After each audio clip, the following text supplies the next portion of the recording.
Let's step back 2 billion years back into Earth's evolution.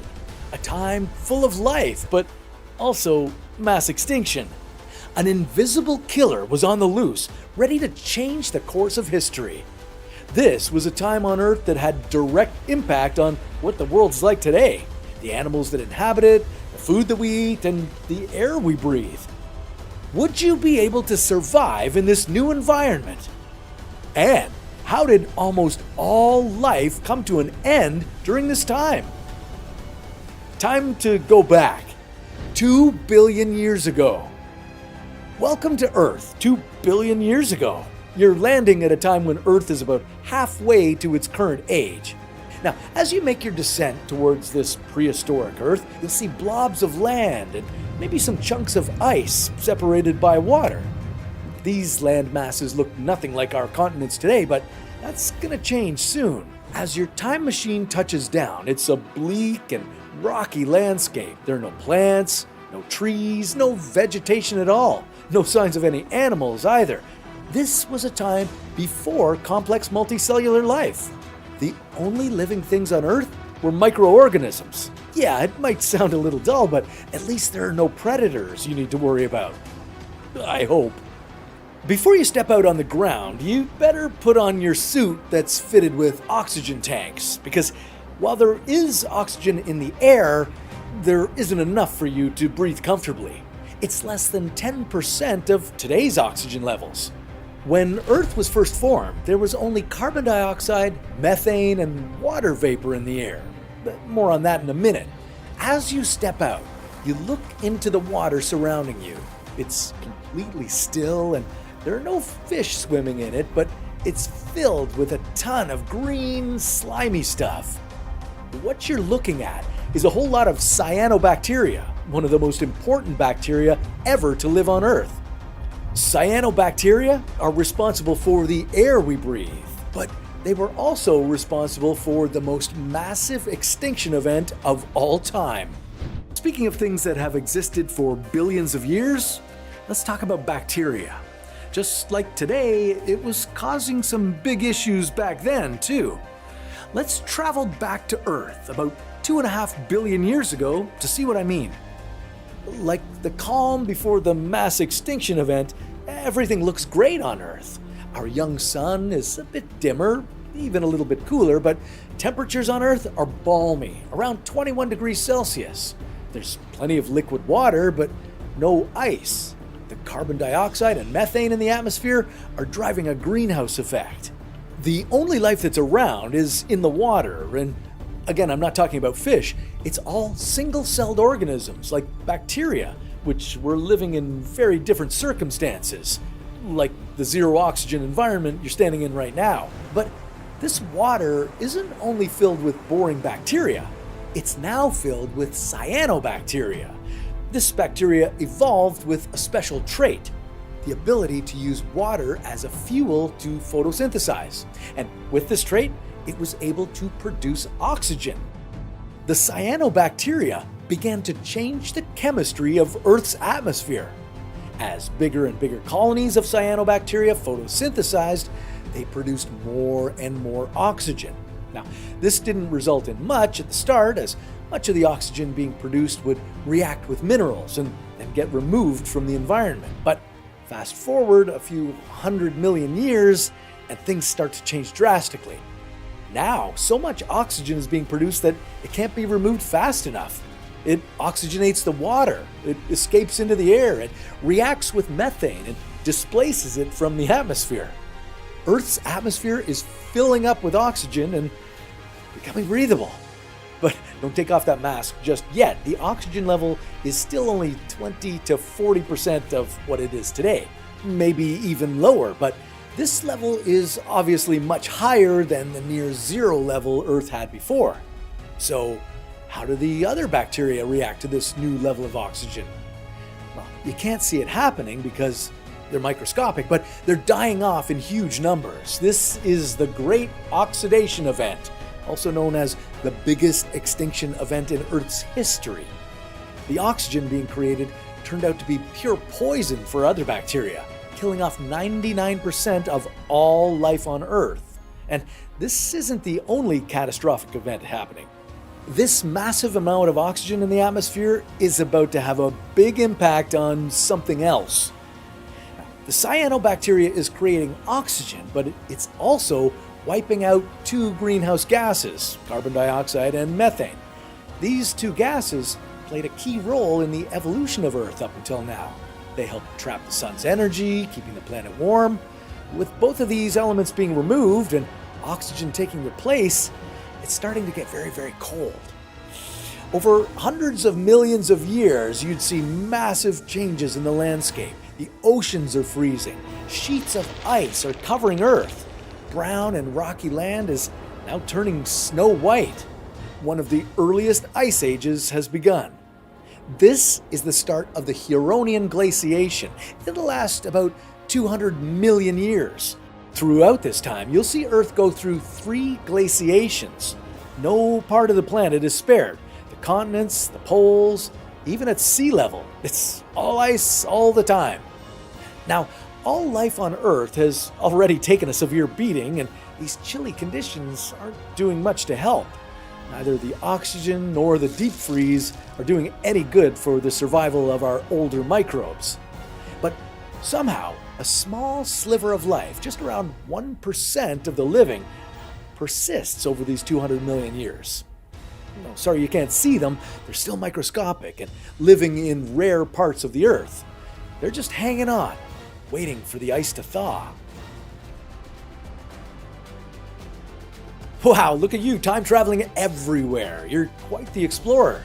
You know, if you want to explore even more, well, you should check out the What If Explorers Club on Patreon. There you'll find ad-free videos, get a chance to contribute story ideas like this one, and more.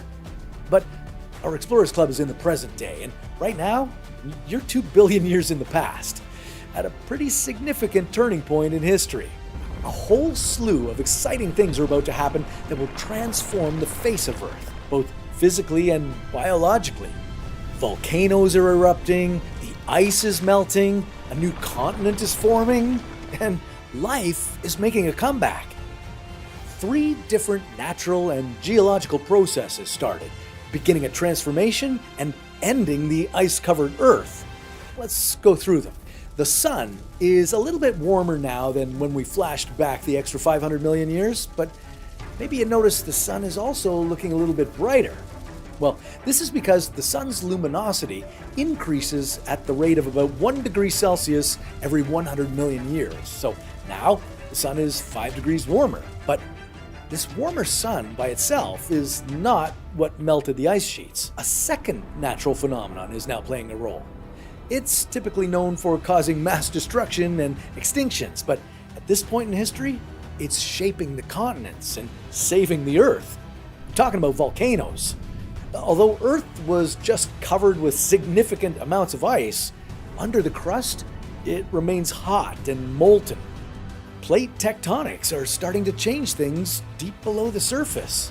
A giant surge of volcanic activity is happening. Powerful whirlpool currents of lava deep in the mantle can no longer be suppressed. Magma is swelling up under the Earth and breaking through in a series of volcanic eruptions.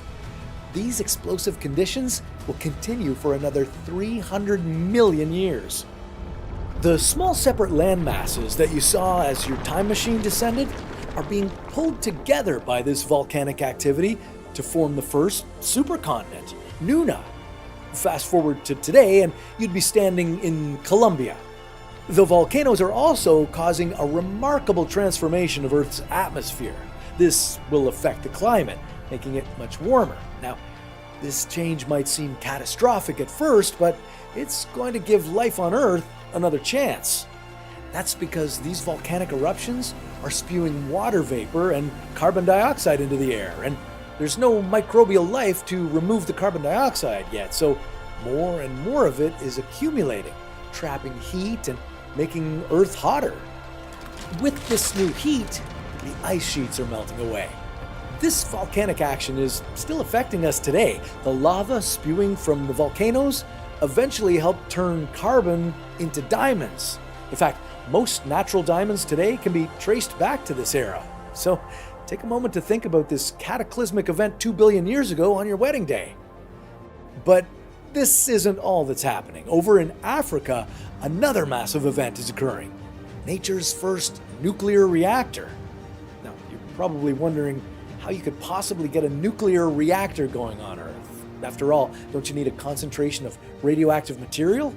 Well, yes, you do. And this is what that pocket of Earth had. During its formation, Earth had accumulated bits of uranium from interstellar dust.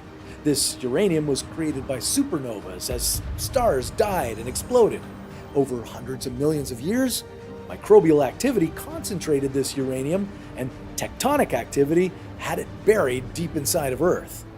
2 billion years ago, the right set of circumstances came together. A nuclear fission reaction began in the concentrated uranium. Uranium is naturally radioactive, so it decays over time. It splits to release neutrons. Like one domino hitting another, these neutrons in turn hit other uranium atoms which split, and this causes a chain reaction, creating this natural nuclear reactor. This natural process might have important lessons for humans today. Burning fossil fuels is making climate change worse, and the pressure is on to explore other sources of energy, like nuclear fission. But one of the challenges has always been how to store nuclear waste safely. It's possible that by studying this uranium mine, we could learn something useful. All these processes are working to warm up the Earth. The warming sun, greenhouse gases from volcanoes, and in this particular spot, Earth's very own nuclear reactor. As temperatures rise, water is becoming more prevalent than ice, and the landmass of Nuna is shrinking. One more important thing is happening right now. You can't see a lot of it without a microscope, but the 1% of microorganisms that made it through the Ice Age are wiggling their toes, metaphorically speaking, and starting to thrive. New life evolved through the oxygen-rich Ice Age.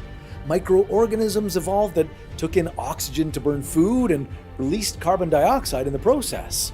The carbon dioxide released was then used by the cyanobacteria to produce more oxygen. This was happening at a microscopic level.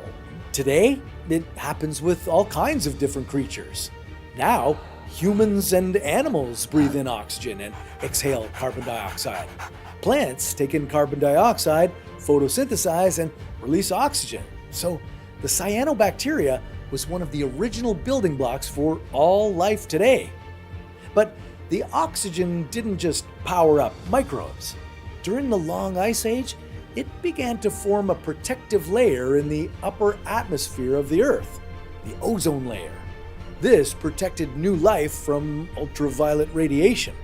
Practically speaking, it expanded the real estate of Earth. Microbial life could now live on thin films of water protected from radiation and use the sun's energy to photosynthesize. You know what? I just remembered I packed a special microscope in the time machine. I know, sorry, we could have used it earlier. But you can use it to take a better look now at how cellular life is evolving. At this point in history, cells are changing to become more complex, with a distinct nucleus. This will allow the first plants to borrow traits from the cyanobacteria, which allows them to photosynthesize. So we can thank these microorganisms for the creation of all plant life we have today. Without photosynthesis, plants just wouldn't exist. Other creatures began to form during this time too. Scientists have unearthed fossils of multicellular creatures. These are sea creatures with soft, gelatinous bodies. They come in many different sizes, some as long as 17 centimeters long. At the time, they probably burrowed into the mud of rivers. These particular creatures survived while oxygen concentrations were high, but later disappeared, leaving no direct descendants. Rest in peace, little guys. Their complex multicellular life is the basic blueprint for all multicellular life today. Plants, humans, animals, fungi. Even the algae from this time didn't disappear completely. They're preserved in beautiful rocks called stromatolites, and if you're ever in the mood to see 2 billion-year-old rocks, pay a visit to the Belcher Islands in Hudson Bay, Canada. Geological and biological events from 2 billion years ago are the key to life on Earth today. The oxygen we breathe, chlorophyll in the plants we eat, the beginnings of our complex multicellular existence, not to mention the protective ozone layer. Who knows? Maybe the past holds the key to our future. Maybe cyanobacteria could gobble up carbon dioxide and even save us from the climate crisis we're in today. As you head back to your modern-day Earth, it makes you wonder, what will life look like 1 billion years in the future? Well, let's check out one of my favorite episodes we've done exploring this scenario.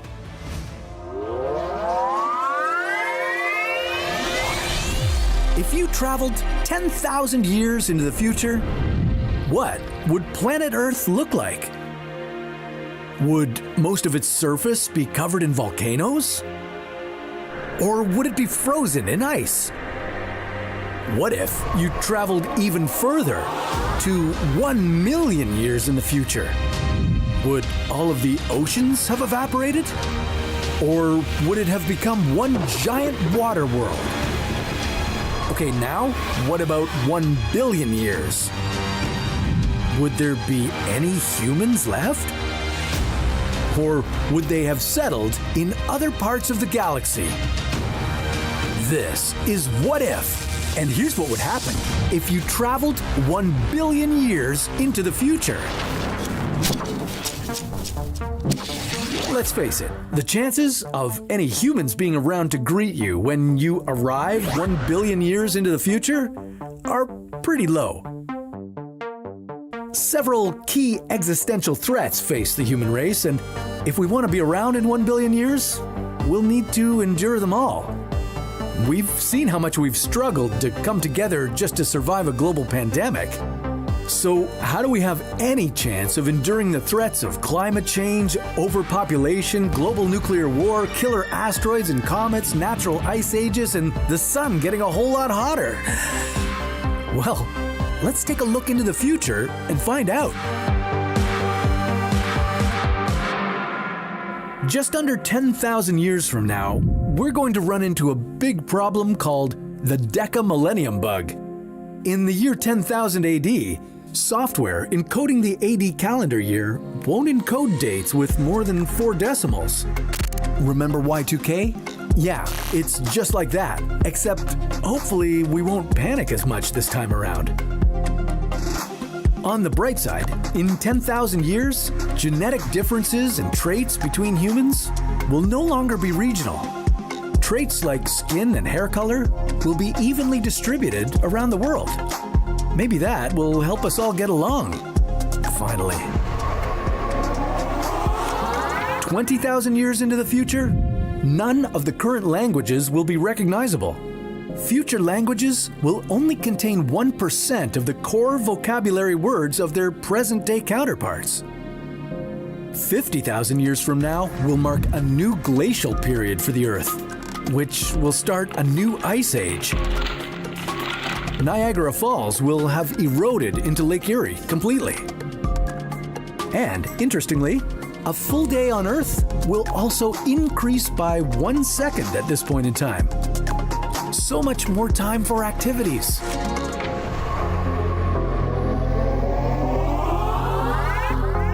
In 250,000 years, the Loihi volcano will rise above the water to form a new island in Hawaii.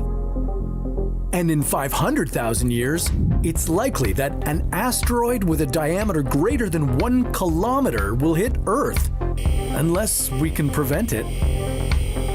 The resulting crater will be no less than 400 kilometers across. It will start fires all over the planet and make the air unbreathable. So there's something to look forward to. And in case that's not enough, in 1 million years, we'll likely have another supervolcano eruption, large enough to spew out 3,200 cubic kilometers of ash. It would produce enough lava to fill 75% of the Grand Canyon.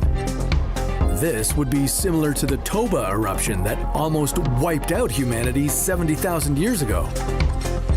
Oh, and the nearby star Betelgeuse will have exploded into a supernova by this time, making it visible from Earth even during the daytime.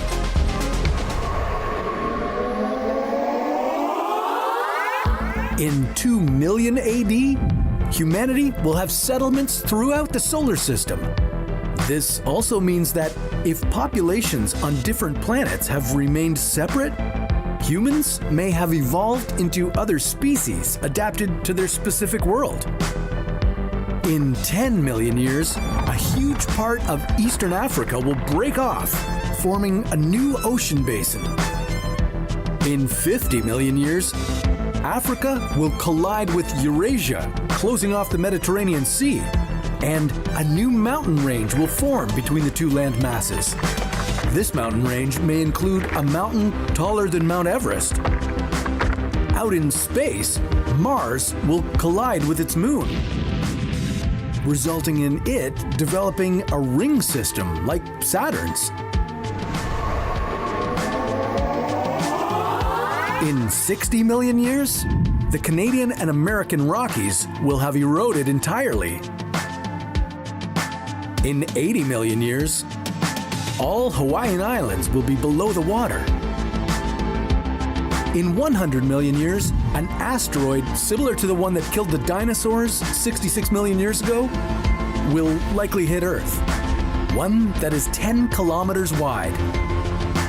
In 250 million years, all of Earth's continents will be fused together like Pangea, except this time it will be called Pangea Ultima. But don't get too attached to it, because in 400 to 500 million years, Pangea Ultima will separate again.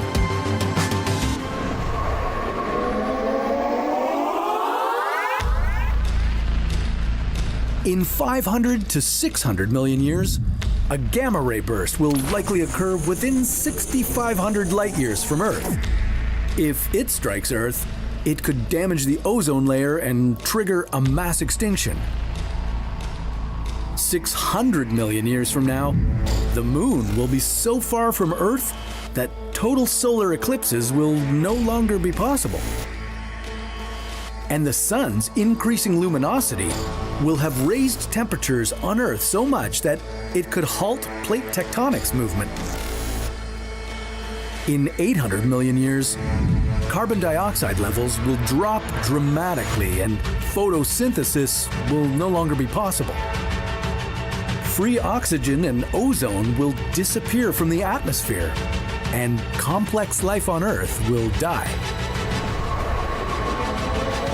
And finally, in 1 billion years, the sun's luminosity will have increased by 10%, and the average temperature on Earth will be 47 degrees Celsius.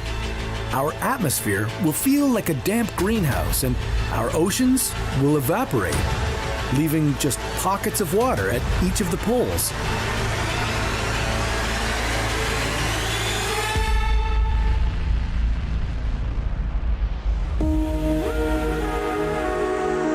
When you arrive here in your time machine, be mentally prepared to take in a planet Earth that looks nothing like the one you remember.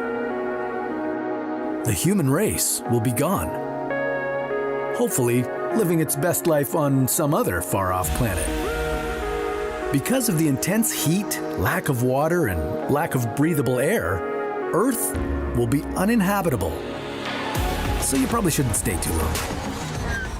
Okay, with Earth in a less desirable position, let's jump even further ahead in time. A time where humanity has conquered the entire universe. Let's see what happens if we become a Type 7 civilization. In the future, humans may no longer have a need for physical forms. We'll be able to explore different multiverses and manipulate time itself. These are just a few of the perks of a Type 6 civilization. What would your day-to-day life be like? How far will technology have to advance? And would all this advancement really be worth it? This is What If, and here's what would happen if humanity became a Type 6 civilization.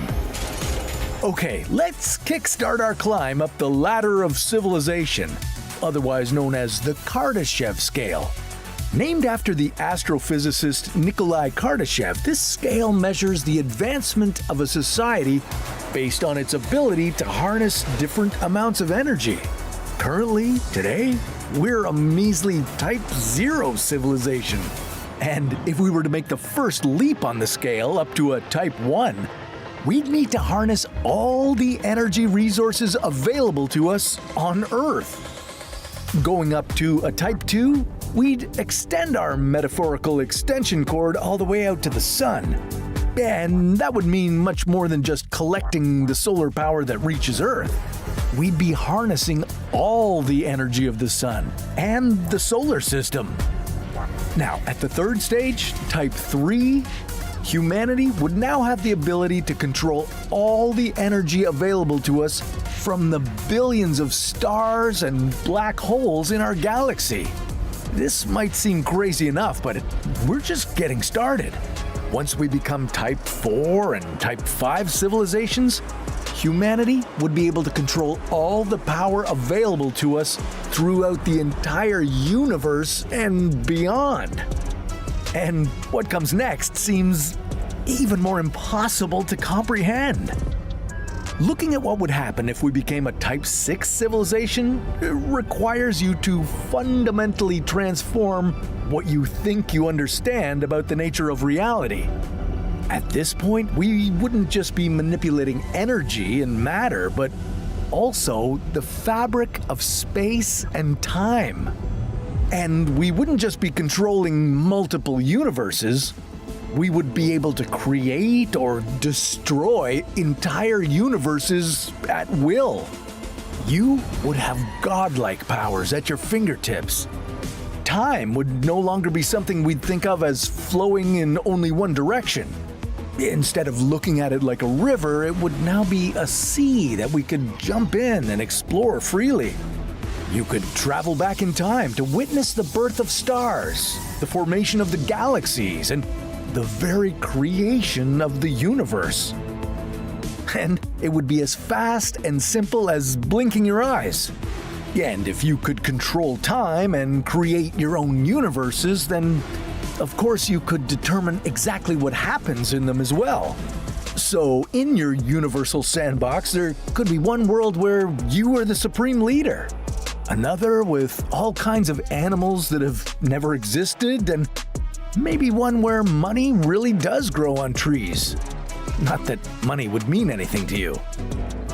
With this enormous and purely theoretical amount of power, what would it even mean to be human anymore? Well, first of all, you'd look pretty different. You wouldn't have much use for your body anymore, but with the technology of a Type 6 civilization, you could equip your body with all the most incredibly advanced artificial intelligence tools imaginable. But that's just the beginning. You might exist as pure energy and consciousness, without flesh and bone. You could take on whatever form you desire. You and every other human would truly be gods. However, being this advanced would bring up a handful of ethical dilemmas. For one, if you were omnipotent, you'd have to develop new social skills with all the other omnipotent beings of the universe. Keeping secrets would be pretty much impossible. And no doubt, as you navigated through multiple universes, you'd come across at least a couple of civilizations that would be much less advanced than ours. There would need to be some sort of protocol on how to engage with them in a humane way. Especially if you could create and destroy universes at will. This would be a great power that truly requires great responsibility. You'd be able to design new life forms from scratch and guide them through their evolution, just as our species once experienced. If you were to wipe those same species out in an instant, well, it would raise enormous moral questions. And there's probably one other burning question on your mind. If you were so powerful, what would be the purpose of your life? Well, that's one thing we'll just have to wait to find out when we reach this height on the civilization scale. And then there's always the next step, like becoming a Type 7 civilization. But that's a story for another What If.